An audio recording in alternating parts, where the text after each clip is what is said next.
What's going on, y'all? It's your boy All, Daryl the Don, Boogie Boy Boy, and we are BSMNT Talk. We got a special guest today, Bryant Jennings. Yes, We just gonna stop it right there. Look him up. Y'all know what it is, man. I appreciate you stopping by. I tapped in with you on Instagram, and you just was like, yeah, why not? Why not? I'm gonna come up there and show you some love, and I appreciate that. Appreciate it as well, bro. A lot of people don't do that. Yeah. And you a man of your word, you know what I'm saying? And the thing that really stuck out that was important, he was like, oh, I can't do it that day. You know what I mean? I gotta be with my kids or whatever. And a man that's about his kids, very, very important attribute. Absolutely. You know what I mean? Yeah. Let's talk. Let's go. Let's talk, man. We're gonna talk about whatever y'all want to talk about. I appreciate you for waiting for me, man. Yeah, right. Yeah. Appreciate that. We gonna get into this boxing thing. You know, my man Bryant Jennings, he's a professional boxer.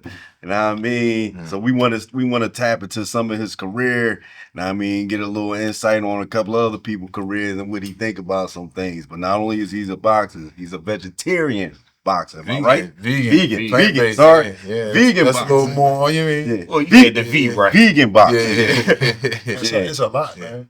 Yeah. To be a vegan and a boxer at the same time. Yeah, I mean, in the beginning it might be, but at the end of it, you look at it as men, like discipline is that's just what it's all about. Yeah. It's like so not only are we killing ourselves with, in the aspect of your book, killing ourselves with the food and the intake, what you put into your bodies, and it's that discipline on what you fuel yourself with is real important. Yeah. Sure. My bad. My last name is Selden. You know who Bruce Selden is? Yeah, I know who Bruce Selden That's is. my first cousin. Oh, okay. You know what I mean? He's a boxer, whatever the case may be. You know, I traveled around the world doing my thing as well. You know what I'm saying? I'm a professional shadow boxer. I've never been hit. Never been hit. You know what I'm saying? Hey, Yo, I was about to say, Master of the Shadow. Never been hit. Master of the Shadow. I'm sorry. Go ahead. I had to put that in there. Back to like the food intake. So I started my fast 4 days ago, right? So I had nasal polyps, right? So it's about an 80% chance if you get surgery, they'll come back, right? So I'm not paying y'all to do a surgery and they're going to come back. Started my fast about 4 days ago, right? You know what I noticed? My sense of smell came back without medicine, bro. So it just shows you how the body heal itself. Like, notice I stopped eating meat for 21 days. Yeah. As a man, the second day, third day, you go to the bathroom, you don't even smell it no more, bro. Like, it don't, smell hot. And that just shows you we putting something dead into a living body and expecting something great to come out of it. Wow. I think a lot of people struggle with the fact of the support system, especially if you have a family. If you're a single man, it's different because, you pretty much can buy the food for your house. Like myself, I got a house of 4, so I struggle with trying to tell my son and my daughter, yo, don't eat this or don't eat that, or telling my wife, yo, why you bring that in the house? Because me and my brother, I always tell them all the time, I actually want to be a vegan. You know what I mean? I attempt to do it, and I just fall off. You know what I'm saying? when did you become a vegan? What made you do that? Well, a full vegan, because I started like my vegetarian route August of 2013. And then full vegan was January of 2015. So it's been a whole 10 years right now. Okay. So there's a lot of people that don't know the difference between a vegetarian and a vegan. As you see, I called you a vegetarian. I apologize for that. Can you tell us the difference? Well, the vegetarian pretty much still they consume like dairy. Okay. Dairy and what is it? Dairy, cheese and like dairy and stuff. Okay, like that. dairy, all that. Yeah, pretty much. Yeah. What about eggs? Eggs is considered. I think they might eat things with eggs. Yeah, because vegans don't eat eggs. Yeah, vegans don't eat don't eat eggs, dairy, anything. No. Okay. So what's some of the things that you might eat on a regular basis diet? I mean, see the crazy thing is like like vegan is not what you put in it, is what you don't add. Oh, okay. So basically, it's like you eat vegetables. Okay. So like when people ask and say, "Oh, so what do you eat?" or when they say, "Oh, I ain't never taste vegan food." What are you talking about? Like, it's vegetables, like fruits and vegetables. And it's I understand like the whole process thing, like, and that's a phase too. So you'll get out of that, when you start educating yourself a lot more, or when you just pretty much just weaning off of like the process, like fake burgers and all that stuff like that. Like all that stuff is like that stuff gets eliminated at the end too. Like so, but it's pretty simple, and it's just a mindset. Okay. I got you. Tell me some difficult things about being a boxer, like in your career. Like, tell me some of the things you maybe had to overcome. How long have you been fighting? I know it's a double question. How long have you been fighting? Like, when did you start? Yeah, so I started fighting when I was 24 years old. So technically, whatever and whoever I was when I started, I already had to implement it in me. So technically, it was like it wasn't that difficult because it suited me. Mm-hmm. And the only difficult thing about the whole boxing thing is it was more so like on the outside of how people either would receive you or how people would either attract to you or refuse you in a sense. Yeah, so boxing to me was something that, like I say, it fit me as an athlete. You're younger and you chasing something. Yeah. You become hungry and the whole aspect of like the training, the intense training. It wasn't really. I mean, it was like the most difficult part about when it comes to boxing is actually competing. I got you. Because like you say, you the shadow boxing king. I mean, it's like you shadow boxing. Ain't nobody touch me. You know what I mean? Nobody touch me, player. And so even in the gym, when you even there. Yeah, right. It's just you. So even like when you sparring, somebody gonna hit you back in the gym, but it's not the same. It's not the same as as somebody that's like you're put out there, you're in the forefront now. Yeah. And it's different. So those are the only things that that becomes a challenge at some point in time where yesterday I was just debating with my nephew Tyre and I told him, yeah, boxers don't start later, you know what I'm saying? I didn't know that you started late. You know what I'm saying? I was just wait till you see. I was just debating. I'm like, man, most boxers start at like 18 because I think the Bronze Bombshell, what was his name? Deontay Wilder. He started like around 19. So 18, I didn't know that about you. You know what I'm saying? That's great. Yeah. That's another notch on your belt. Yeah. Started this thing late. Yeah. Started at 24. By the time I was 30, I was fighting Klitschko. That's crazy. You know what I mean? That go right into my next question. I'm watching the fight, right? I feel as though you won, right?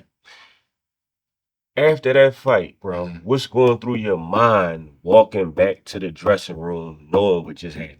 I mean, it's still a blur in a sense, like because like that whole night to me is like something that I never remember. Wow. So it's not something that you would never forget and that I would never remember, and it still was a blur, but at the end of the day, it was like, all right, we here, like, we here. And the aspect of like the political side of boxing and the business side was the only thing that, and then it's like, it was different then too. Like if I fought Klitschko today, like, man, that money would be quadrupled 10 times. Yeah. And so it was like the grind and the hunger was still there because I'm like, okay. Yeah, but not yet. But I wasn't full of myself with ego or disbelief or any lack of confidence to think that, okay, so much a lack of confidence because it was crazy to me. I do remember that part. I'm like, I was watching. I was. You know what I mean? But it was just like doing your thing. Yeah, it was doing my thing. But it was like we trained very, very, very, very, very hard. I'm talking, and I put those many varies in it because there were people that were in boxing for forever. Mm-hmm. During the training camp, we was in Houston, and he just was like, bro, they telling my trainer like, yo, you gonna kill me doing too much, like, blah, blah. And I was doing it. I was doing anything I was told, and they never either trained like that, or the coaches, they never saw anyone train that hard for something. And so, we knew what we had to do, but far as like any changes, I think more so it came from how I received certain things because I was on a mission, still on the mission, but now the mission is different because the circumstances is different. The environment is now different. Sure. The expectations is different. And I think those are the bigger challenges versus anything with me. Because it's like I'm from North Philly, so I'm like it's whatever. Like it's like and then the political side of it, the business side of it. you know, you would have thought that you know, okay, after this fight, now we're gonna, you know, focus and like kind of like, you know, like pushing through slowly and do all that stuff. But it was like the political side of it. Like they made me fight somebody like afterwards that we was like, no, we don't want to fight. I'm like, yo, we got like almost like a clean slate. Like it was almost like a win. Yeah. So now I was like, yo, build this dude. But then, you know, I was threatened with a layoff. You know, I was threatened with inactivity and stuff like that. And so I had to take a fight, or we took a fight, and I was, you know, got a new trainer at that particular time. So we took a fight that we didn't want to take at that particular time. And then that was a fight that I lost again. So it was like, okay, 2 back-to-back losses, and it was like a stoppage or whatever. And it was like, then it kind of like, you know, mellowed back down. Yeah. You know what I mean? So it was like hype a little bit, and then you did that, and it was like, you know, cool, mellowed back down. But it was like, that wasn't something. And then I had to sit for another 20 months after that anyway. Yeah. And so, then you didn't even want to take this fight. So right. I can imagine how the training went. You know? Yeah. You know, you're not motivated for something. Yeah. You don't want to. Once it started though, because that's how it is with like, you know, once you know you got to do something, you do it. You do it, and you don't slack.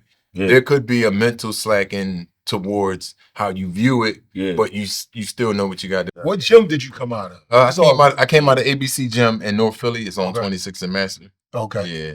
And the coaches, do you have any coaches that you want to shout out or whatever? Well, definitely shout out my coach that, you know, that I started with, Fred Jenkins. You know, you know, me and Fred has a history, and I wouldn't want to say more on an interview than I do to him. Okay. I got so you know, because it's like we have our circumstances and stuff like that. But you know, I still rock with Fred. It's something. It's something to me that's just. It's like real touchy in a sense. Even when it comes to like reaching out or answering something, it's like I'm like it is certain shit is like traumatizing in a sense. Like it's like fuck, why I had to go like that? Because you know, like I say, after the Klitschko joint, you know, we separated, but at the end of the day, it was like it really shouldn't have went like that. But you know, it was like the politics, man. I heard Tank. I'm sorry, I heard Tank say something about.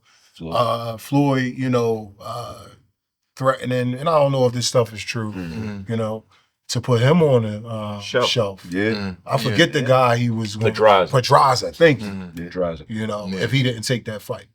Yeah, you always be threatened with the shelf. Yeah, that's crazy. And then you fear the shelf because it's like you have the momentum, you have the shift, and you're like, yo, if I don't do this, then how far will I be set back? Absolutely. And then with me, with the late start, I'm just thinking like, I don't think I got years to really sit. And even though I had a 5-year layoff before, 2-year layoffs, you know, and you know, and throughout my whole career, I'm just thinking like so I don't really have that many active, consistent years. Like, So the question I was going to ask, have you ever lost any fight besides the Klitschko fight where you outlanded somebody, bro? Let me see. Hell yeah. Joe Joyce. Yeah, you outlanded. I ain't lose that fight. I ain't lose that fight. Nah. They should have gave it to you. Yeah, I ain't lose that. And then, now, so here's the thing. So we'll start on this right here. So basically, like the whole Klitschko thing, the whole loss was like, all right, that's Klitschko. All right, heavyweight champion of the world. But like, oh, okay, you didn't do enough per se. Some people say I did, but it's like, okay, if you did, if you didn't, that loss is justified. Sorry. Same thing with maybe Roach. Not to cut you off, Roach and Tank. Right. Right. He ain't do enough, but he ain't doing enough. Cut you off. So then the next one with Ortiz, you know, that was the fight that I didn't want to take. We didn't think that you know that was the right fight to take at that time. Yeah. And then what I'll say, and I'm gonna say it, I don't give a fuck who hears it or whatever. Yeah. So the Ortiz fight, you know, it was, you know, I was like, damn, like the 7th round, you know, within the 7th round, I'm like, damn, all right, I got dropped or whatever, and I'm like, you coming back, and I'm thinking like to myself, like, yo, just let me weather this storm. And it was like, cool, all right. Ref stopped it. Was like, all right, cool. So I was like, all right, it was all good. But I didn't want to take a fight with him because he was dirty so many times. So not only was he a good fighter, he was dirty so many times. Yeah, he's souping up. Yeah, he was dirty so many times. So within a year of that time, you know, I saw Bernard. Yeah. You know, at Whole Foods or whatever. And you know, we was busting it up or whatever. And you know, Ortiz was, he was signed with Golden Boy during the time fight or whatever. Bernard was just thinking, he was just like, yo, like, we took care of that. We took care of a dirty test. You know what I mean? With so many little words I already done made. Straight like that. So he just told you straight. Yeah, he took care of a dirty test. And I'm just thinking like, fuck. Oh, man. So technically I'm just thinking like I knew something was up with it. So I could never actually like respect that in a sense. So it's almost like on some Devin Haney shit where he was on the tip like, look, I can't have this on my record. But it was way too late, and it happened already. People saw certain things, and it was an outcome of certain things. So I put that in my little archives, and I'm just thinking like, it's like a vendetta in a sense. I got you. I got you. You gotta stop that, Golden Boy. We not gonna mess up the game. And that's my first time. That's my first time publicly mentioning it. Like on the tip of detail. In a sense. I didn't give like detail like who we was right here next to the fruit and then we were saying no, but I gave enough detail to the point where it's like that's my first time mentioning it. And so the next one was I fought Oscar Rivas. And I'm like, yo, I know I could be this. Mm-hmm. But at the end of the day, it was like, okay, my fuck ups, you have to learn to understand that, whenever you slack on your discipline, there's always there could always be a bad outcome. Absolutely. And so I wasn't supposed to have sex a week of the fight or whatever. Y'all know and it was so crazy. Like I ain't tell. Like if my actual trainer at that time, if he see this, he probably be like, I ain't never know that. But I didn't make that so much known, but it was something that I was just like, and I knew the week up. I'm like, yo, bro, these legs ain't gonna come back. Like, what the fuck is going on? What the fuck is going on? So as you can see, it was like I was fighting a very safe fight. The whole fight was a whole fight, and then 12th round, he just hammer. I'm like, damn, if only. That baby boy. If only I just would have that baby boy Melvin on. He was hopping him around the house. If only I would have escaped a couple of those moments, then I would have got off scotch-free, and I probably would have been like, yo, I'm never doing that again. I'm never doing it again. But I had to suffer the loss from it. And then the last one with Joe Joyce, I ain't lose that. This clearly. I'm talking clearly.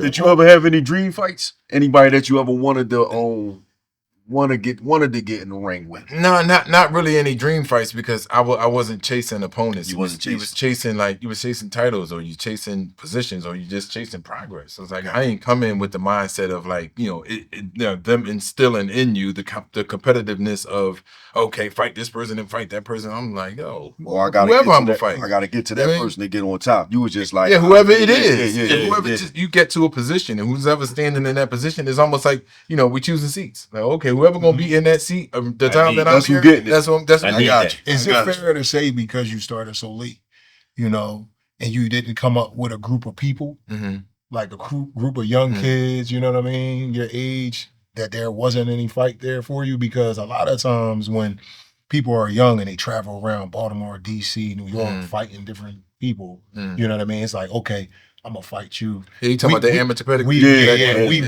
We gonna match up one day. You think that could be the thing? I mean, no, not really, not necessarily. I mean, it could be to a certain extent.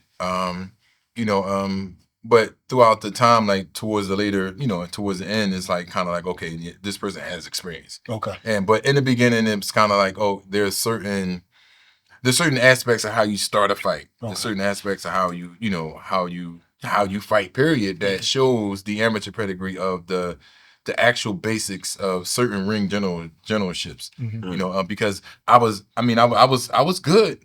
I was good, and I had my strategies to the point where even though I was probably outclassed in a sense, it was my will to win. It was my discipline. It was my drive. My stamina was crazy, and most of the things that I always did was like, I'm gonna catch these dudes in the back end because I know they ain't trained like I trained, and that was one of the things. But my whole I did have an amateur career for the first 8 to 10 months or whatever.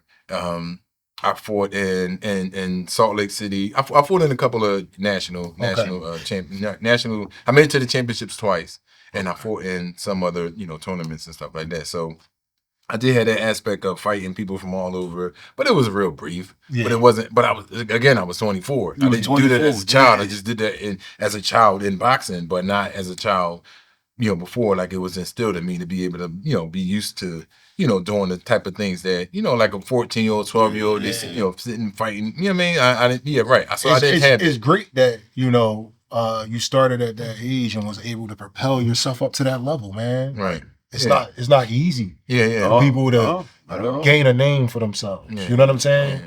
Be in the same room with people that's willing to bet on you and invest in you and believe in you. You know what I'm saying? So that alone, man, is great. Yeah, I started at 24. That's great. I'm sorry to cut you off. We said, so why start? Why I started at 24? Shoot, man. When you got opportunities that that's the same for instance. If somebody come to you right now and be like, damn, you know what, man? You ever thought about acting, man? You do good, man. Yeah. Well, let me try it out. Yeah. You gonna try it out? Yeah. Do it. You gonna be on there. When you start acting, I don't know, man. It just shows me, man. Like, and then you be like, what made you do it? And be like, bro, man, it was an opportunity, and so I took advantage of it. So that's kind of how it is. And then we always trying to do something to get us rich. And in a sense, I was always on a more. At 24, I was past all of the dumb, majority of the dumb stuff, merging into like, okay, it's real life now, and just doing something positive still and trying to get it the way where you can get it versus a way where you ain't gonna get it, and the outcome of it is either dead or in jail. Now you got an excuse on why you in jail or dead. But no, just fight through it and do something positive so you can just be like, so you can stand rejection.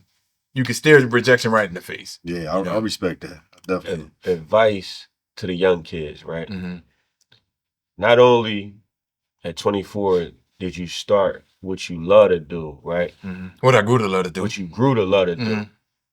But while you doing what you love to do, you still working at the Mint. Right? Yeah. The Federal Reserve. Yeah, I was working at the Federal Reserve up until August of 2014, September 2014.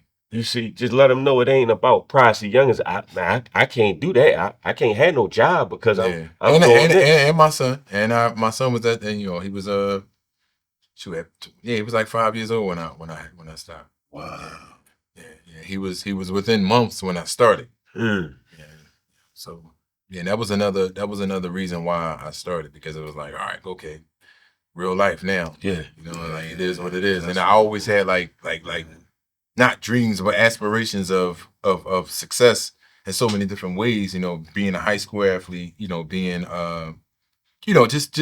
just being around like not luxury, because it was hood luxury. Yeah. Things like I'm gonna be the best. And then around that time it's like MTV Cribs. Yeah. Bling Jay-Z and all this other Man, stuff. I need that gold ceiling. You like this is more motivation towards that type of life.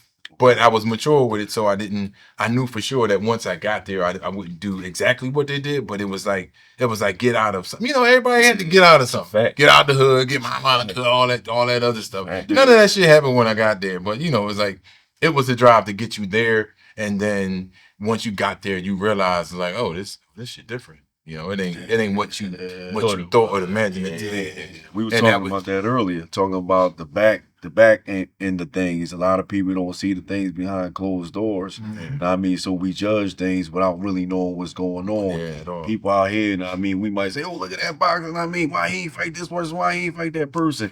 But there's a lot of deals being made. There's a lot of people that's ducking people. There's a lot of people don't want to fight. There's a lot of managements that say, I don't want you to fight that guy because you're going to pull money out of our pocket. Right. So there's a lot of things that we don't see, Right. Yeah. So I definitely respect that. Yeah. And also, again, looking at the glory of everything in a sense of like, oh, I want to get out the hood and all these things like that. And when you start making some sort of success, now people are looking for you to do stuff for them. Okay. Mm-hmm. Yeah. And that's a whole nother stress if you want to tap into it. Absolutely. So that's one of the greatest stresses, because just like you said, nobody, like, just in line with Jay-Z, I'm a quoter, by the way. And I'm more so get to it. Yeah, absolutely. Go, spit as a verse, baby.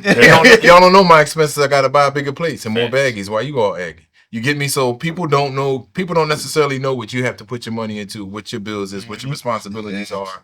And so, but they'll still look at you as if, okay, he got it, right? So here's one aspect, or here's one thing that really made me think about how people view people when they think.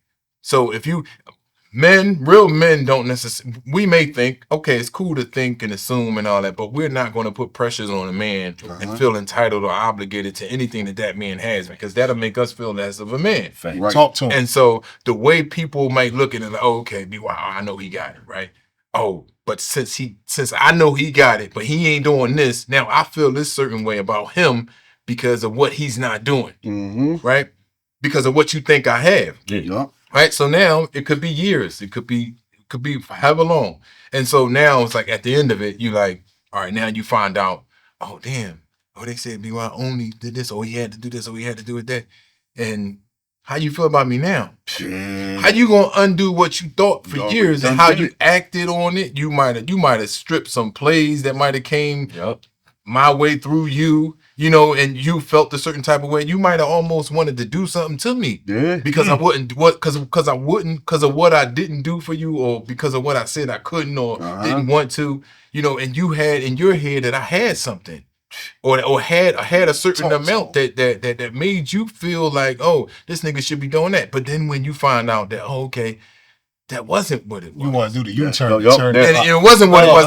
But how you gonna feel? How you gonna feel off of that now? Because it's like you created a whole dislike. You created a whole behavior towards me based off of what you thought I had, and now it's like now you feeling stupid. Because it's almost like killing an innocent man. Yeah, absolutely. Or harming somebody that you thought stole or broke into your garage. Absolutely. And next thing you know, he was like, yo, he was just walking by, bro. And now you just thinking like, shit, like I just did that.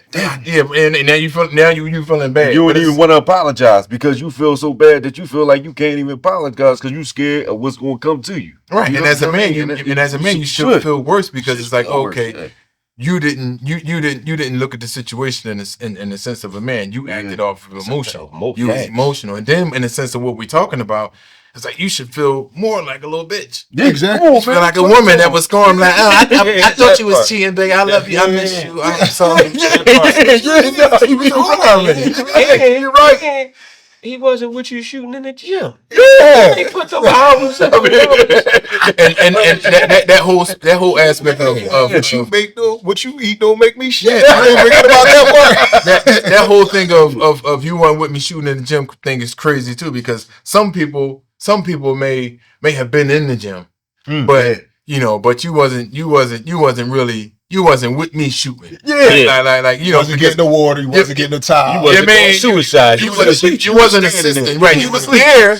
But because most people, I was there when you started. You mean when you did? Yeah, but what was you really doing? And it's no offense and no harm to anybody that was actually there that didn't do much. But I'm talking about the people that would actually start to like try to like either have a sense of entitlement or just try to like bogart and bully. You know, most people they do that. But one of the most safest things for me, and we can talk about that a little, in a little bit, is the fact that I'm a fighter, right? And the fact that I'm big. Number one. Pause, you know what I mean? And they ain't gonna work in the shadow box. They only working for boxing. I'm number one. So I think Shadow's gonna come alive and knock your ass out. You're right. I think between that and I guess either my affiliations or my like me being from North Philly. So if you look at a dude, anybody in Philly right now, you might look at me like, I don't care if you 5'2". Yeah, he might got strapped. I'm not. You know what I mean? Yeah. So it's between what I appeared to be, and actually what I did that made people not necessarily think that they could, come walk all over me. I can't imagine like the athlete. The athlete might get walked all over like crazy, like a ball player, because now they looking at you like, you ain't tapped in. You ain't tapped into somebody. What's going on? You mean? So they might be looking at him like, oh no, he don't do nothing. He play ball. That's all he do. He's food. Yeah. Exactly. He's food. But with me, it was the aspect of like fighting and defense stuff, like combat. So these are aspects of masculinity and anger, and so I think that's what kind of like saved me from showing somebody how I really get down. Yeah. From them actually doing it, because that's the thing, and in the sports and the music industry and the like city. stuff like that. Like and every city, a lot of cities, you got to tap in. Yeah, You know what I'm saying? They sending people to come take something. It's Yeah. just wild because you decided to do something with your life and be successful with it, and they're unsuccessful. I need some of his success, and you don't even know me. Right. Crazy. You see, that's wild. But and then it's only they're black men doing this to black men, bro. Right. Talk. Like that's the crazy thing, bro. That's like other races. Listen, you ain't never hear a punk rock guy coming in like, "Hey, I'm calling, tap into your city." Like, I don't need nobody to guitar. Black people doing it to black people, bro, which is wild. Yep, and that's in conjunction with what people thought and felt entitled about. So technically, I would say that if they thought that they could do something, then they would have, and that would have been the case. So thank God, me being a boxer, that since I was doing what I was doing, and you thought you didn't feel safe enough to be able to come and attack me. But had I been anything less, the way people felt about me, how they felt about what I made or what I did or didn't do, they would have felt like, oh yeah, we can attack. Oh, they prey on the weak. The other day, me, Og, and Don had a discussion, and we said when you was coming out here, we said that Don was gonna get some boxing gloves. You know what I told him? He said, I'm leaving. I'm about the door. I said, I got him contend. It's like, look, you go to dressing rooms right there. Glove up, nigga. Listen, I said I'm gonna eat me a bag of chips and just watch like that. The truth is, he ain't saying he said. He putting it on him. But he trying to put you on field you guys against each other. I see what's going on. See how he jumped right there. They both got trash. He said, I know what stuff. We gonna have two guys wearing the glasses fighting each other. Yeah. It's cool. Yeah, let me hold your glass. That's good, though. Yeah, but that's these are some of the the hardships that you could have, but and then it's like I'm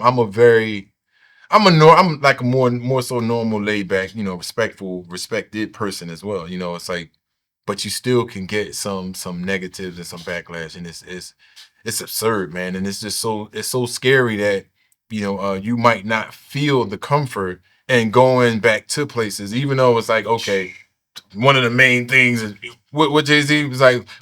I heard they said I couldn't go back home. Yeah. When I heard that, when I was back home. Yeah. That's like, okay. In a sense, to be like, okay, back home want to act crazy, then we can act crazy too. But it's like, it's so scary that you hear so many things, you see so many things, you can read so many things within, how you view and observe things. It's like, you acting funny, man. What's up, man? Like, what's up, bro? You feel that energy. That's what I don't understand. You feel that energy, bro. Yeah, you feel that energy first thing first. Yeah, so it just be like, you know what, man? I'm gonna keep on whatever path I'm going on. That's that's why I'm not a loner, but I'm a loner. I don't need an audience to be able to move about. And Best way. Yeah. Oh God. So listen, right? If you could go back to your 16-year-old self, right, and tell him something, what would it be? It's gonna happen. It's gonna happen. Okay. And my son is 16 right now. And he was doing something. He was doing something this morning. That I was doing when I was 16, and I'm looking at it like, okay, all right, because I didn't start playing football to the end of my 10th grade year, and I had an 11th grade year and a 12th grade year, and I started out to be one of the top recruits in Pennsylvania. Yeah. All types of letters and all the prospect, all that. And so I'm just thinking like, dang, if my son could start now and just be me. So I have I have different types of insight. So I view him as my 16-year-old self. Yeah, that's what. And so these are some of the things that I try to help him prepare. But one of the main things that I do with my son is I leave him alone. And crazy thing is like, I understand that he's not influenced by anything on the outside that's negative. So I leave him alone even more so he can be able to create his own sense of thing, because he has the foundation and he has an example, to look at in me. Beautiful. And a lot of times, like, we went out, like, listen, man, it's like, okay, everybody had kids and everybody kid was playing little league, basketball, and how come you ain't got your son in this? How come you ain't got your son in that? Nobody's son went to NFL or the NBA. Yeah. And now it's just like, because in a sense, everybody want to tell you how to raise your son. So even with my son, I look at my son as the 16-year-old me. Whatever age he's at, I look at that age of being me. So I would tell him that it's gonna happen. Yeah. That's only within me. I'm trying to instill that in my son so he can have that confidence within himself. But you got to understand, what it takes, to drive the discipline and the want. Like you have to want it so bad. Like you have to be very ambitious about it. But I would say it's gonna happen because I believe young man. I spoke it into existence in a lot of different ways, and it did happen. It didn't happen exactly the way that I wanted it to happen, but it happened. And then once it did happen, I realized it's like, oh, okay, I'm gonna slide out. I'm gonna pull out. Pause. I'm gonna come over this way. That'd be crazy. Like you talking. Every time every time I say something, like, every time I'm gonna pull out. I mean, come over this way.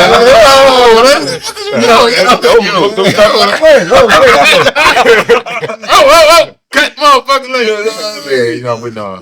One of the questions that I always ask, Basement Talk, is about staying focused and grounded, right? Yeah. One of the questions that I want to ask you is, how do you stay grounded?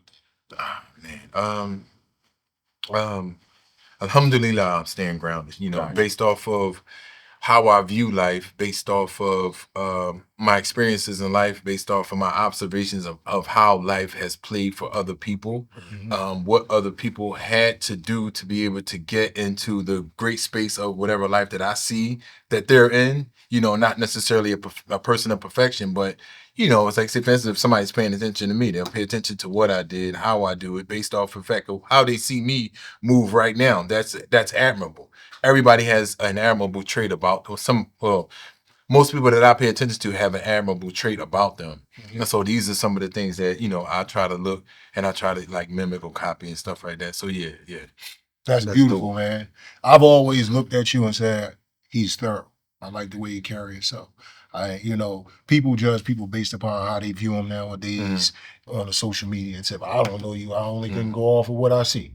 Yeah. And based upon what I see, you carry yourself in a thorough, admirable way. Man. Yeah, it is. It is. And that's not easy to do, especially when you got the light on you. Yeah, it seems like it's easy to do because it's me saying it. Yeah. But I can imagine. First.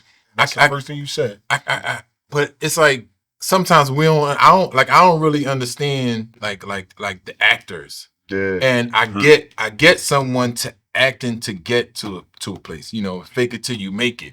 Yeah. But then when people make it, they continue to fake it. And it's like, where you going? Yeah. Like, where are you going? What are you doing? Like, okay, you got here. Okay, cool. Yo, take this shit off, man. Yeah. Let me be Mace with a shiny suit. You know what I mean? Like, I only did that to get here. And now I'm like, okay. The killer. The killer. You show you what I really am. He was like, that ain't Mace. Mace. Yeah, but people do all of that and then they stay in character.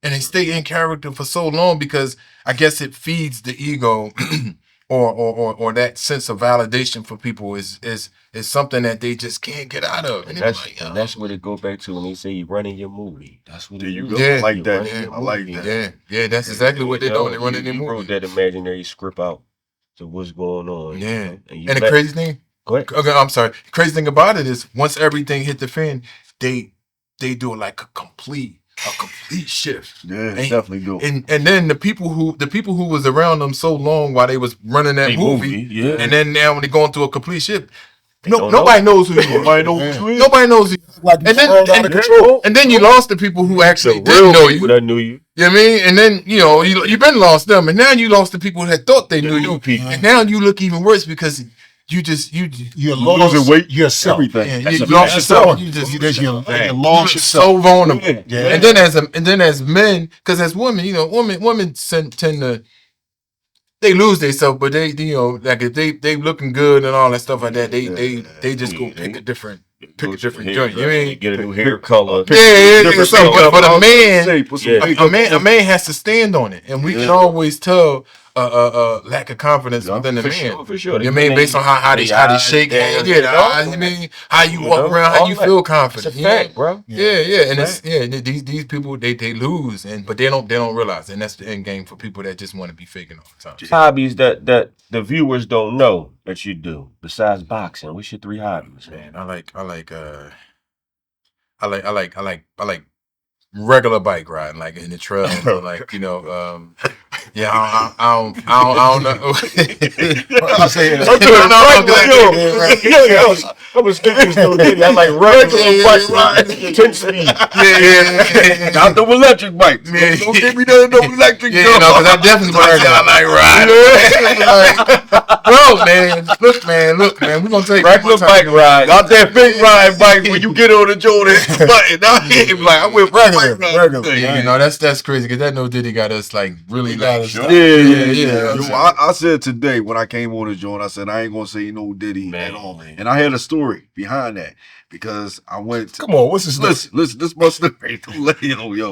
This is serious. Yeah, I went to Burger King on Friday, and when I looked at the Burger King sign, it said that they got meatless. Meatless sandwiches. They got meatless sandwiches, so I couldn't see what the sandwiches looked like. So I rolled up in the joint and I said, "Yo," I asked the boy. I said, "Yo, it say on the side y'all got meatless sandwiches." Now, I'm not saying no Diddy. I said, "Yo, what y'all give a bun and a tomato?" So lettuce, some buns and tomatoes and stuff. He's like, "No, you get an Impossible Burger and you get a fish." Now, the reason I was going to tell this story is because I was going to ask him, is it okay to eat an Impossible Burger? That's a phase, but that's fake meat, man. That's a phase, but you get out of that. Like you wean off all that process stuff. Yeah, so that's process too. Yeah. So we got bike riding. Yeah. So bike riding. I like building stuff. Okay. Yeah, I definitely like building and designing stuff. And then reading. Reading is a thing for me. I had a book for you. So they drop them all away. Reading is a thing for me right now. Gotcha. All types of reading and research. Yeah. And I was gonna say my children, like my daughter, but that's my life. That ain't no hobby. But at the end of the day, oh my gosh, she's so fun. Yeah. Oh man, she's so fun. She's me. That's crazy. She's only 2, but she's so fun. Yeah. Kids will do something different too. Especially girls, the fathers. They'll do something different too. Yeah, no, for sure. Yeah. That's a blessing, man, to have a baby girl and a son. Yeah. You know what I'm saying? So listen, man, we appreciate you. Definitely, man. Is there anything you would like to say? To the viewers, to what a positive quote, positive energy, positive line. Nah. But you said you like the minds that you want to get to people. I did my positivity in the car Dolo this morning to myself. A lot of times it's like when you mapping out your day, when you're a strategic person, and you do a rehearsal of because when you're a vocal, if you don't have an audience, niggas do it all day on live. Motherfuckers get on live and just talk. But I found out that within the last like 4 or 5 years that I actually did that I do it to myself, from time to time, and it just, I just like, cause it's almost, it started out like when I was younger though too, it's like, damn, like, all right, look, if I win, not that time, but like, just saying, if I win the heavyweight championship of the world, what my speech gonna be, or damn, what I'm gonna be like, I'm gonna do this, I'm gonna do that, I'm gonna do that. Like you might be standing in the mirror, but I actually gave my motivational speech this morning, and I don't think I can like it was and that shit was flowing too. I'm like, it's cool. That joint was going. I'm gonna tell y'all about it, but I ain't gonna tell it over here. I just tell y'all about how I did do it, and I just do that. But my motivation actually comes. Certain things come natural. So like when it comes time for me to speak or just say certain things, I literally like it to be natural. I like it to be natural, and I like it to be like the perfect time was set, and and I think within the conversation is something that we covered. I was about to say we touched on a few things. We covered one of our dopest interviews. We covered some shit. Yeah, I appreciate you. We touched on a few things, man. One but no, thing I want to say, man, to the youngins in Philadelphia and worldwide, right? It's okay to get old, to grow to get old, right? And it's okay to be a leader and to stop killing each other because your homie got beef with his cousin. And at the end of the day, your aunt know his aunt, your uncle know his uncle, right? We need to all come together, stop killing each other because we're not doing nothing but getting these funeral homes rich. Come on, One, right? to None of us own a gun manufacturer, so where y'all getting these guns from? You hear me? They putting them in our neighborhoods. It's so easy to get a gun now. You know, that's all I got to say. Basement talk. Yes, sorry. Yeah, well, Stay focused, stay grounded, and that's what it's all about. Absolutely. Yeah, well, I mean, shit, but I figure I can add something on because it's genuine, Yeah. But just letting these youngers know that look, it's a whole world out here, man. come on.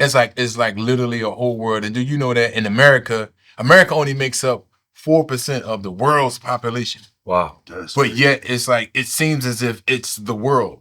But it's only 4%. 4%. You talking 4%. You mean 96 out of 96, here. right? You mean 96% of the world is outside of America. Like, and it's like we only think of what's going on now, and not even just to think of the American aspect. Some people only know about the block or the city. Yes, come on. I mean, or just North Philly, or Yeah. just from Broad Street to whatever other street. I mean, you're like, yo, it's a whole world out here, and the world that we're in within America is this much. Get out that It's a box. whole world. Get outside. out the box. Competing because it shouldn't be a thing. At all. It's a fact. Yo, Basement talk. Basement talk, man. Oh man, great interview, bro. yo, great interview, man. I appreciate you, man. I appreciate you waiting for me. You hear me? Yeah, that too.